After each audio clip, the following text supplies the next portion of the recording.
Have you ever found yourself rooting for the character you know probably isn't good on paper? The one who drinks too much, keeps secrets, or breaks rules, and yet somehow you're still waiting to see if they change. Antiheroes and morally gray leads aren't a new phenomenon, but right now they are everywhere on reading feeds and recommendation threads. So why do flawed people win our hearts? And how do stories make complexity feel romantic rather than just troubling?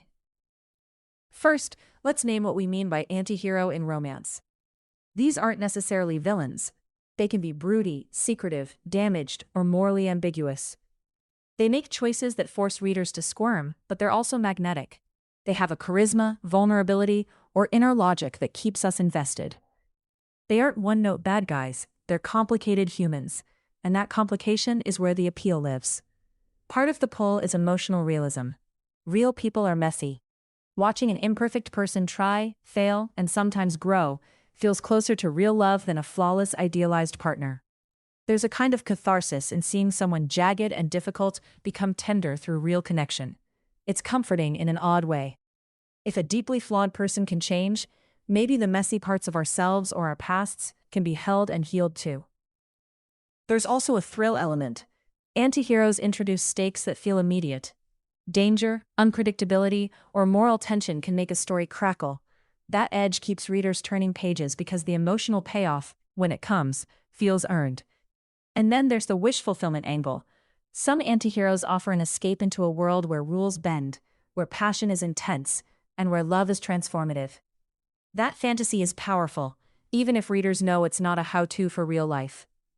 But thrill and realism alone don't explain why large audiences cheer for these characters. Empathy plays a huge role.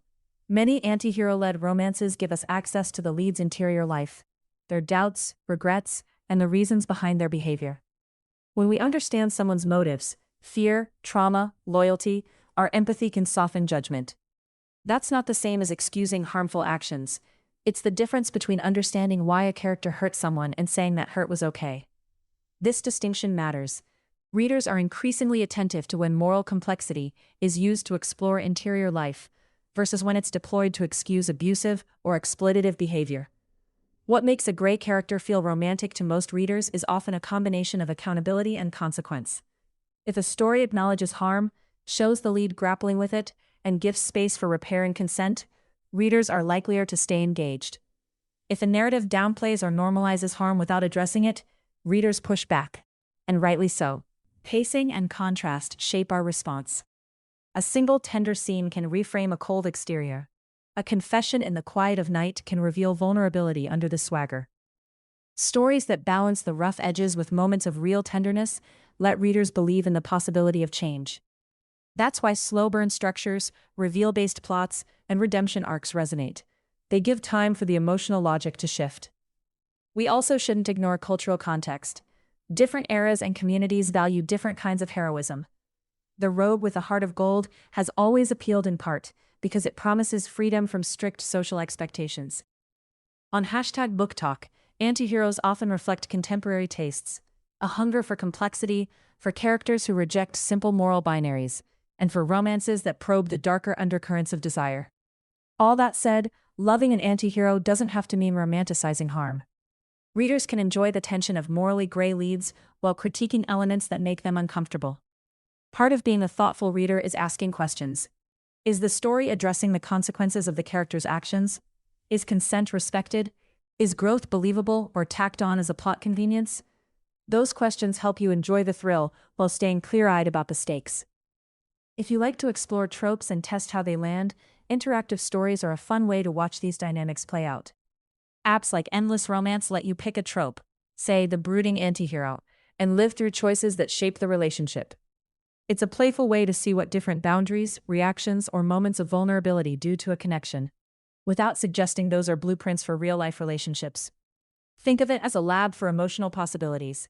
You can experience a redemption arc, a slow burn reveal, or a take where accountability is front and center, and you control the path.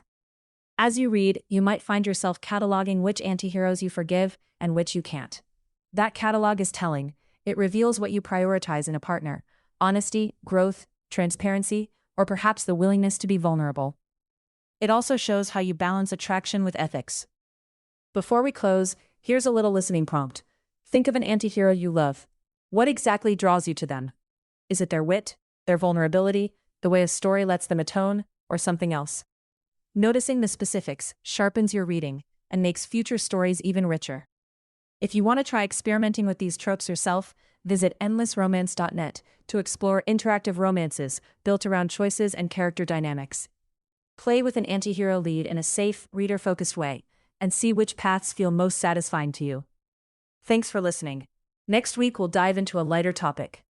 The meet cute, how a single spark can set off an entire romance, and why those first minutes on the page mean so much. Until then, keep reading with curiosity, and don't be afraid to root for the messy people. Just be mindful about why you do.